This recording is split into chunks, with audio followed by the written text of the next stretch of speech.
Cette rue est très étrange, parce que tu ne peux pas voir plus loin que 20-30 mètres, c'est une rue sinueuse.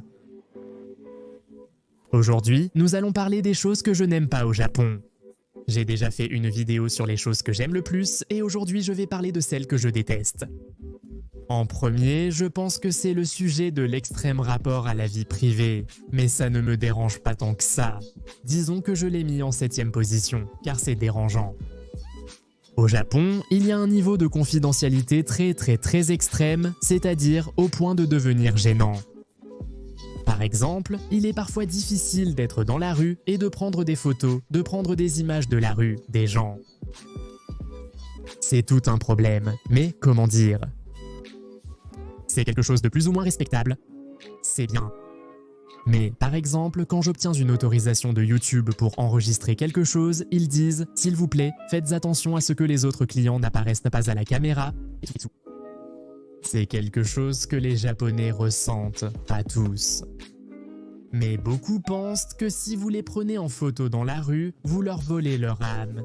Et ça, c'est dérangeant. Au fait, je suis dans le quartier de Nippori. C'est une zone très populaire pour la street food et tout ça, mais il y a beaucoup de monde. Je pensais qu'il y aurait moins de monde, que je pourrais marcher et parler sans masque, mais beaucoup de passages quand même. C'est-à-dire que cette question de la vie privée, elle a son côté positif, par exemple personne ne va vous embêter. Mais en même temps, les gens ne s'approchent parfois pas de vous, ne vous parlent pas par respect pour la vie privée. Il y a des bons et des mauvais côtés, c'est pourquoi ça ne me paraît pas si terrible. Et venons-en au fait. Il y a beaucoup de cas contradictoires, beaucoup, mais disons que la règle est de ne pas déranger l'autre pour ne pas violer sa vie privée. Maintenant, quel est pour moi le point extrême en ce qui concerne le respect de la vie privée ? La solitude elle-même. D'abord, ne pas vouloir déranger les autres. Ils ne les appellent pas, ne leur demandent pas s'ils veulent sortir boire un verre ou passer du temps avec eux. Ça peut aller jusque-là. C'est aussi l'un des problèmes de la question de la vie privée. On ne veut pas déranger l'autre parce que l'autre peut-être ne veut pas être avec nous et ainsi les deux côtés peuvent finir seuls. Et, je le répète, c'est un cas extrême mais qui existe. Le contact physique. Le contact physique est quelque chose qui peut manquer, n'est-ce pas ? Parce que, je veux dire, les Japonais ont en quelque sorte la réputation d'être des personnes froides. Oui et non. Je veux dire, ils ont leur façon d'être chaleureux qui, pour un occidental, peut paraître excessive. Mais il y a un vrai manque de chaleur quand il s'agit de contact physique. La dernière fois que ma mère est venue au Japon, elle a dit « Oh, j'adore le Japon, tout est si beau ». Mais ici, même les petits-enfants n'embrassent pas, personne ne t'étreint, seulement toi-même. Et bien sûr, comme on est habitué par exemple, en tant qu'Argentin, à saluer les autres avec un baiser. Ici, il n'y a pas de contact physique, quand tu salues une personne, c'est un bonjour à distance. Bonjour. C'est bien. En cas de pandémie, oui, mais en dehors de ça, c'est une corvée. C'est-à-dire, tu dis bonjour ou ça fait longtemps que je ne t'ai pas vu. Oh. Et entre filles, parfois, elles font comme ça. Aïe, bonjour, ça fait longtemps, et elles font ce geste. Les câlins sont très rares, l'étreinte est très rare. Il peut y avoir quelques cas isolés, mais très peu, la vérité c'est que c'est vraiment rare. En fait, en regardant des films ou animes, ou même du cinéma, on peut remarquer que personne ne s'embrasse. Mais bon, c'est bien, ça ne m'affecte pas tant que ça, mais c'est très étrange. Je ne m'habituerai jamais au fait que je ne peux pas, même pas tendre la main aux gens, et ça me coûte, c'est étrange. Avec mes amis argentins, on s'embrasse pour se saluer sans que ça soit gênant. Et les Japonais, je ne pense pas qu'ils nous regarderaient bizarrement, car ils comprendraient que nous sommes d'une autre culture. Oui, oui, c'est un cimetière, le cimetière de Yanaka, l'endroit est très beau, hein. La culture du travail a aussi ses côtés positifs et négatifs. Le côté positif, c'est que tu finis par acquérir des habitudes de travail sérieuses, tu t'habitues à être une personne qui travaille dur. Ce n'est pas un pays qui invite à la paresse. Disons que le travail forcé est un tout autre sujet, ce sont des cas plus isolés, en soi il n'y a pas d'exploitation. Mais disons que cela ne caractérise pas le travail au Japon. Le pays a pourtant cette réputation, mais c'est plutôt quelque chose qui existait dans le passé. Jusqu'aux années 70. Moi, par exemple, quand je commence à travailler sur un nouveau chantier, le premier jour, il y a toujours une sorte de discussion. Ils t'ont parlé de ce qu'était le travail dans les années 60-70, et on montre un graphique dénombrant les décès sur le lieu de travail, dans la construction. Pas comme le célèbre Karoshi mort de surmenage, mais par des accidents du travail. Un chantier est un endroit très dangereux. Autrefois, mourir au travail était courant, les chiffres étaient impressionnants. De nos jours, c'est devenu très rare grâce à la priorité accordée à la sécurité. Et en général, au travail, on dit aujourd'hui que la famille passe en premier et ensuite le travail, mais ce n'est pas tout à fait vrai. C'est-à-dire, vous avez peut-être lu récemment une histoire sur un politicien, je ne sais pas. Il a été le premier à prendre un congé de paternité, alors que les hommes ne prennent pas de congé de paternité. On peut entendre parfois que c'est quelque chose d'intrinsèque à la femme, à la mère. L'homme doit continuer à travailler. Le droit existait, mais personne ne l'utilisait. Et quand quelqu'un a effectivement profité de son droit, c'est devenu un événement. Vous imaginez? L'engagement professionnel est très extrême. Même quand vous tombez malade, vous pouvez vous sentir coupable de manquer le travail. Le prochain sujet concerne les nomikai. Les nomikai veut dire réunion pour boire, c'est-à-dire se rassembler pour boire. J'aime me réunir avec des amis pour boire et tout ça. Mais le problème est qu'il y a une terrible culture de l'alcool au travail. Cela dépend aussi du travail. Dans mon cas, ce n'est qu'une fois par an, heureusement. Et je retrouve des gens avec qui je m'entends bien, avec qui tout est cool et je passe un bon moment. Mais il y a un niveau de culture de l'alcool qui est parfois inquiétant. Par exemple, les célèbres salaryman, les employés de bureau, on parle surtout de ceux-là. Nombreux vont boire de l'alcool quotidiennement dès qu'ils sortent du bureau.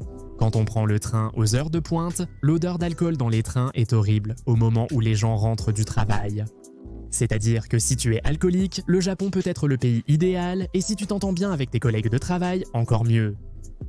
C'est très habituel entre collègues, ça ne me choque pas vraiment. Quel est le problème donc ? Dans ce pays, c'est presque la seule manière de créer du lien social. En d'autres termes, on a le choix entre boire de l'alcool ou aller au karaoké. Intense, non? Mais, c'est-à-dire aller dans un bar comme s'il n'y avait pas d'autre choix. Si tu es abstinent, c'est terminé pour toi. Tu n'as pas de moyen de socialiser, parce qu'ici, il n'y a pas beaucoup de soirées à la maison, par exemple. Peut-être parmi les étudiants qui ont peu d'argent, ils vont faire du shopping et se retrouvent dans un petit appartement, serrés autour d'une table et passent un bon moment ensemble. Je trouve ça très bien. Mais en général, la base pour se faire des amis est de boire de l'alcool. Parce qu'en gros, sans alcool, les Japonais ne s'ouvrent pas. Ils ne se lâchent pas. Et c'est ce qui nous mène au point suivant, le tatemae. Serait-ce l'hypocrisie, la fausseté? Dans une précédente vidéo, j'ai parlé de ce que je préfère au Japon. J'ai dit que les Japonais étaient très honnêtes, mais je n'ai pas choisi le bon mot parce que le mot que je cherchais n'était pas honnête mais honorable. Les Japonais ont beaucoup d'honneur mais ne sont pas honnêtes. Le Japonais, en gros, va toujours te dire ce que tu veux entendre. Ok, c'est une façon d'éviter les conflits, disons, non? Mais sans alcool, ils ne peuvent pas être sincères. Et même parfois avec de l'alcool, ils ne se relâchent pas assez, ils ne lâchent pas tout. Et ça, c'est pas bon. Le tatemae, c'est exactement ça, il s'agit de la position ou l'attitude qu'une personne prend. Être le plus aimable possible, ne pas créer de conflit et donner raison à l'autre. Ou donner une opinion qui n'est pas honnête mais positive pour l'autre personne. Et c'est quelque chose de très courant au Japon, la problématique du tatemae. Et puis il y a le on, qui serait l'opinion sincère, la vraie, et qui est probablement la moins fréquente. En soi, je liste des choses qui ne sont pas si graves, sauf les 2 dernières, qui sont celles qui me dérangent vraiment le plus. Où est Charlie? Où est Charlie? L'as-tu vu? Où est Charlie? Abonne-toi mon ami, abonne-toi. L'avant-dernier sujet est le protocole. Le Japon est le pays des protocoles, des formalités, tout ça. C'est-à-dire, c'est un sujet qui m'affecte vraiment en tant que youtubeur parce qu'il faut demander des autorisations. Par exemple, le youtubeur le plus populaire du Japon qui compte des millions d'abonnés, ce qui vous donne une idée de l'ampleur de sa notoriété. Il a dû créer une entreprise uniquement pour obtenir des autorisations plus facilement. Des autorisations pour filmer des lieux parce que c'est un problème au Japon et pour les Japonais. Pour les entreprises, je ne sais pas, mais il y a des lieux touristiques spécifiques où il est interdit de filmer. En général, les caméras ne sont pas autorisées, à moins qu'elles appartiennent à une entreprise spécifique. Et donc, ce qui va de pair, c'est la bureaucratie. Parce que pour des raisons bureaucratiques, ça doit appartenir à une entreprise et tout ça, vous voyez. Il ne se soucie pas du nombre de followers que tu as, du nombre d'abonnés que tu as sur YouTube ou du nombre de vues. Ce qui compte, c'est que ce soit une entreprise et qu'il y ait un représentant légal. C'est une bonne chose pour empêcher des situations extrêmes d'idiots comme Logan Paul par exemple. Je ne sais pas si cela vient d'une méfiance envers l'étranger. C'est comme ça pour tout. Vous devez demander la permission et voir si on vous l'accorde ou non. On m'a refusé de filmer des lieux un tas de fois. Bien sûr, il y a des moments où rien ne se passe. Sinon, je ne pourrais pas avoir une chaîne YouTube si tous les protocoles étaient réellement basés sur la méfiance. Est-ce ainsi que fonctionnent les Japonais? Tout ce qui est proche du travail est pris avec prudence. On demande si on peut filmer, et parfois ils répondent qu'ils doivent y réfléchir, ou répondent par un « oh vraiment » de surprise. Quand cela concerne certaines choses, « oh, ce n'est pas dans le manuel de l'employé, excusez-moi, je vais demander à mon gérant ». Donc c'est très courant au Japon. C'est très ennuyeux. Ou par exemple, ça peut arriver qu'on puisse filmer, mais il est impossible de montrer un visage et il est très difficile que personne n'apparaisse. Je ne m'inquiète pas du tout de la question de la vie privée parce que fondamentalement, si vous y réfléchissez, toute conversation est personnelle. Et je ne parle pas de choses qui seront sûrement mentionnées dans les commentaires, comme les baleines, les suicides et ces choses-là. C'est-à-dire, je comprends parfaitement, mais je veux plus m'orienter vers ce qui est personnel et pas si courant dans la société. Je ne le prends pas comme une analyse sociale complète du pays, mais plutôt ce qui me déplaît, ce qui peut m'affecter ou ce dont j'ai fait l'expérience. Une autre chose, le Japon est le pays où tout est interdit, on ne peut rien faire. Par exemple, à l'instant, je suis dans un parc gigantesque et les haut-parleurs disent qu'il ne faut pas nourrir les animaux du parc. Ensuite, il y avait des panneaux interdisant de camper, de pique-niquer, mais il y avait des gens qui pique-niquaient et des gens qui nourrissaient les animaux. Parce qu'il est impossible de respecter toutes les règles, parce qu'on sait qu'on ne commet aucun crime. Et puis, il n'y a pas de patrouille pour contrôler, pour s'assurer que vous ne nourrissez pas, que vous ne donnez pas à manger aux animaux. Mais la règle existe quand même, on ne peut pas faire ceci, on ne peut pas faire cela. Et ainsi de suite. Il y a certaines choses qui sont insupportables.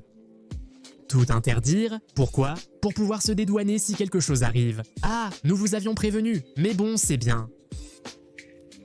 Au moins, on sait qu'ils ne vont pas t'arrêter pour avoir nourri des animaux, alors que c'est interdit, n'est-ce pas? Le dernier point pour moi est le pire de tous. Tout ce qui concerne les médecins et la médecine. Le système en lui-même n'est pas mauvais, les hôpitaux sont bons. Ce qui est tout à fait critiquable, c'est le fait qu'ils ne travaillent que les jours de semaine et jusqu'à 5 heures de l'après-midi. Par conséquent, si je travaille aux heures habituelles de bureau, si je travaille à un horaire ordinaire, je dois manquer le travail pour aller chez le médecin. Mais au-delà de ça, le pire est l'incompétence des médecins. Pour moi, quoi qu'ils disent, pour moi, les médecins argentins sont les meilleurs, c'est-à-dire... Je ne connais pas tous les médecins argentins, mais pour moi, ils sont excellents. Chaque fois que j'ai eu un problème de santé en Argentine, il le résolvait. Pour moi, le médecin argentin est un soldat de tranchée. Il peut avoir des problèmes de fond, mais ils ne sont pas incompétents comme c'est le cas au Japon. Ça donne mal à la tête. Par exemple, tu fais une analyse de quelque chose et on te dit que tu n'as rien, tu vas dans un autre hôpital et on te dit que tu as quelque chose. Puis ils te refont une analyse et ensuite ils disent non, finalement non, tout va bien. Rentre chez toi, continue ta petite vie. Le nombre de fois où Laure et moi avons entendu le médecin dire c'est le stress, c'est le stress. Putain, elle vient d'accoucher. Récemment par exemple, je suis allé chez le dentiste et ils m'ont dit je vais te prescrire un médicament au cas où tu aurais mal, heureusement je n'ai pas eu mal. Mais les comprimés pour lesquels j'ai dû avoir une ordonnance médicale, c'était des comprimés d'ibuprofène de 60 mg et la notice disait d'en prendre un après chaque repas en cas de douleur. 180 mg d'ibuprofène en une journée me semblent insignifiants, étant donné que je suis habitué à prendre de l'ibuprofène 400 et parfois 600. Ce qui m'énerve le plus, c'est le fait de se rendre chez un spécialiste et qu'il finisse par me dire « Non, vous n'avez rien, ça m'énerve beaucoup ». Ou alors ils vous disent « Bon, je vous donne quelques pilules et les pilules ne font rien ». Parce que ce sont des médicaments faits pour des Japonais qui sont de petite taille et d'un poids léger. Par exemple, Edgar, un grand gaillard, est allé voir un médecin pour une douleur. Le traitement n'ayant eu aucun effet, il a consulté un autre docteur qui l'a soigné et lui a dit « Et comment cela pourrait-il fonctionner alors que vous êtes 2 fois plus grand que la moyenne ?» Donc c'était un problème de dosage de médicaments, je veux dire, ça ne pouvait pas convenir. C'est là que devrait se trouver le protocole, non? Les personnes souffrant de ce problème prennent une certaine dose de médicaments. Sans prendre en compte la taille de la personne, je m'en étais déjà rendu compte, même avant quand j'étais ici, je n'étais pas aussi gros et on me donnait la même chose. Donc, peut-être que c'est parce que je suis habitué aux médicaments d'Argentine, qui sont plus forts, et peut-être que le japonais est habitué à des médicaments moins forts. Mais de toute façon, je sais que beaucoup de gens que je côtoie au travail n'aiment pas aller chez le médecin, parce que parfois ça ne sert à rien. Ils peuvent résoudre certains problèmes, surtout pour les personnes âgées. Quand on va à l'hôpital, on rencontre beaucoup de personnes âgées. Au Japon, il y a beaucoup de personnes âgées, et bien sûr, comme les médecins sont habitués à traiter les problèmes de ces personnes en grand nombre. Donc ils ont de l'expérience avec ça, mais quand ils sont face à de nouveaux problèmes, à des choses inhabituelles concernant des jeunes, c'est plus possible. Je vais faire un jour une vidéo spécifique sur les problèmes médicaux que j'ai eus, mais bon, vous savez déjà. C'est une vidéo sur les choses que je n'aime pas au Japon, donc je n'évoque pas les choses positives. Si vous voulez savoir ce que j'aime au Japon, vous pouvez regarder cette vidéo ici. Salutations à toi, ta famille, ton animal de compagnie et ton voisin désagréable. Au revoir.